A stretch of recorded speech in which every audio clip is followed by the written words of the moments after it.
సహోపాధ్యాయులు, ఈ పాఠశాల ప్రధాన ఉపాధ్యాయులు నాగభూషణ్ రెడ్డి గారు, ఇంకా మిగతా ఉపాధ్యాయులందరికీ నా నూతన సంవత్సర శుభాకాంక్షలు, సంక్రాంతి శుభాకాంక్షలు, అలాగే జాతర శుభాకాంక్షలు కూడా. ఈ విద్యార్థుల పుణ్యమా అని మనమందరము కలుసుకోవడం జరిగింది కాబట్టి ఈ సందర్భంగా వాళ్ళకు థ్యాంక్స్ చెప్పుకుంటూ ఉన్నాను. ప్రియమైన విద్యార్థులారా, నేను కూర్చొని మాట్లాడుతూ ఉన్నాను, నిలబడలేకుంటున్నాను, ఏమనుకోకండి, ఓకేనా?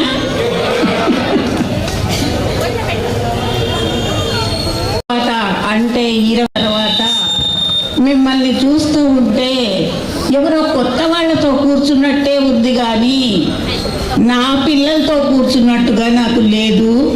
అప్పుడేమో 15 సంవత్సరాల వయసు ఉండే చిన్న పిల్లలు మీరు, ఇప్పుడేమో యువకులు, తల్లిదండ్రులు, ఉద్యోగస్తులు ఇలాగ మారిపోయినారు. మేము కూడా సర్వీస్ నుంచి రిటైర్ అయ్యి ఒక 3-4 రిటైర్ అయ్యి వృద్ధులమై ఉన్నాము. ఇవి సహజమైనటువంటి మార్పులు. మీరంతా చాలా గొప్పగా మాట్లాడినారు, మాకు చాలా సంతోషమైంది. మీ యొక్క అనుభవాలను బాగా పంచుకున్నారు. ఈరోజు చాలా చోట్ల ఈ పూర్వ విద్యార్థుల అపూర్వ ఆత్మీయ సమ్మేళనము అనేది చాలా పాఠశాలల్లో ఈరోజు ఉంది. ఒకరోజు అంటే ఈ వారంలోనే 4 or 5 days బ్యాక్ అనౌన్స్మెంట్ బండిలో అనౌన్స్ చేసుకుంటూ వెళ్తున్నారు. పూర్వ విద్యార్థుల సమ్మేళనము టేరు బజార్లో ఉంది, గవర్నమెంట్ బాయ్స్ హై స్కూల్లో ఉంది, తర్వాత వీవర్స్ కాలనీ ఆంజనేయ స్వామి టెంపుల్ దగ్గర ఉంది అని ఇలాగా ఒక 3-4 పాఠశాలల పేర్లు చెప్పినారు. మరి ఎక్కడ విన్నా కూడా ఈ హై స్కూల్ విద్యార్థులే ఎందుకు అపూర్వ సమ్మేళనాన్ని, ఆత్మీయ సమ్మేళనాన్ని జరుపుకుంటున్నారు అని నాకు ఒక చిన్న క్వశ్చన్ వచ్చింది. ఎందుకంటే మీరు ఎలిమెంటరీ సెక్షన్లో చదివేటప్పుడు ముక్కుపచ్చలారని ముద్దు బిడ్డలు అంటే కనీసం ముక్కు కూడా చక్కగా తుడుచుకోలేనటువంటి స్టేజ్లో ఉండింటారు. ఆ స్టేజ్ నుంచి హై స్కూల్కి వచ్చినారు. ఇక్కడ 6వ తరగతి నుంచి 10వ తరగతి వరకు అంటే దాదాపు 5 సంవత్సరాలు మాతో అనుబంధాన్ని మీరు కలిగి ఉన్నారు.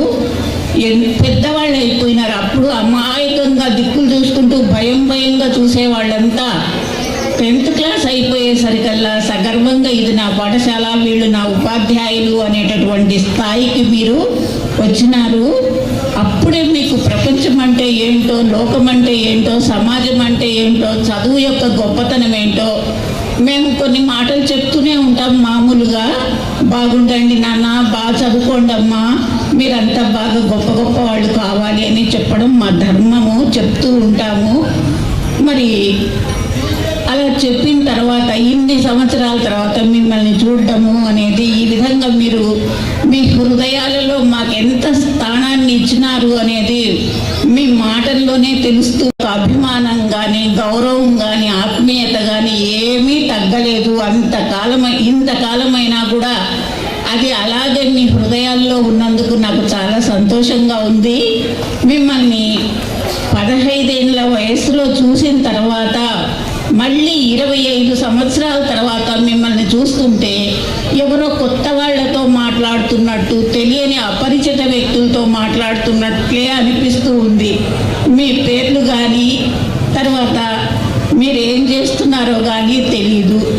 కాబట్టి నాకు ఒక కోరిక ఉంది, ఏంటంటే మీరందరూ మీ పేర్లు చెప్పి ఏం చదువుకున్నారు, ఎక్కడ ఉద్యోగాలు చేస్తున్నారు అని నా స్పీచ్ అయిపోయిన తర్వాత వేదికను అలంకరించిన పెద్దలంతా అనుమతిస్తే తెలుసుకోవాలని అనుకుంటూ ఉన్నాను.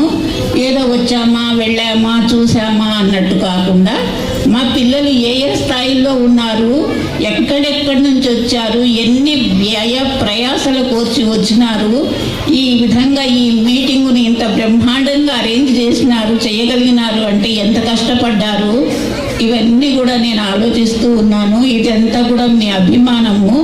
ఇంతకు ముందు చదువుకునేటప్పుడు మా మీద గౌరవంతోనో భయంతోనో భక్తితోనో లేకుండా మా చేతిలో ఉండే ఆయుధంని చూసి భయపడో, అదే చెప్పారు కదా దెబ్బలు కొడుతుంటారు అని, అందువల్ల మీరు భయభక్తులతో బాగా ఒబీడియంట్గా చదువుకున్నారు. ఎదురు చెప్పిన వాళ్ళు చాలా తక్కువ, మాకు ఎదురు తిరిగే విద్యార్థులే లేకున్నారు అప్పుడు. అది మా అదృష్టం అనుకుంటాను. మీ తల్లిదండ్రులు కూడా మమ్మల్ని బాగా కొట్టండి మేడం, బాగా భయం పెట్టండి మా పిల్లవాడికి మా అమ్మాయికి అని చెప్పేవాళ్లే కానీ ఎందుకు కొట్టారు అని మమ్మల్ని ఎవ్వరూ అడగలేదు. మరి ఈ రోజుల్లో పరిస్థితులు మారిపోయినాయి అని చెప్పి నాగభూషణం సార్ గారు చెప్పడం జరిగింది. మరి మేము ఆ పరిస్థితుల్లో లేకుండానే దాటుకొని వచ్చేసినాము. తర్వాత మీరు ఈ పాఠశాలను వదిలిపెట్టిన తర్వాత ఎన్నో పై చదువులు చదివినారు. ఇంటర్మీడియట్ గ్యారంగా ఉన్నాయి అంటే అది మీ యొక్క మంచి సంస్కారానికి గుర్తు, ఇది మంచి సంప్రదాయము. తర్వాత వేణుగోపాల్ అనే అబ్బాయి కూడా చాలా చక్కగా అందరినీ ఇంప్రెస్ చేసేటట్టు ఎంత బాగా స్వాగతం పలికాడో నేను చెప్పలేను.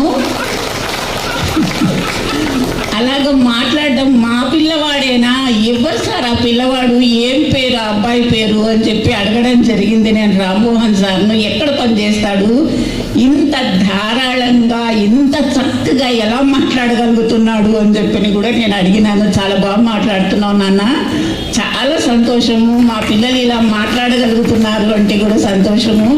అమ్మాయిలు కూడా చక్కగా వచ్చి మీ అనుభవాలను పంచుకున్నారు, చాలా సంతోషం అమ్మ. తర్వాత మీరు పాఠశాలలో చదివేటప్పుడు తల్లిదండ్రుల్ని మీ పెద్దల్ని మీరు అభిమానంతో ప్రేమతో బాధ్యతాయుతంగా చూసుకోవాలి.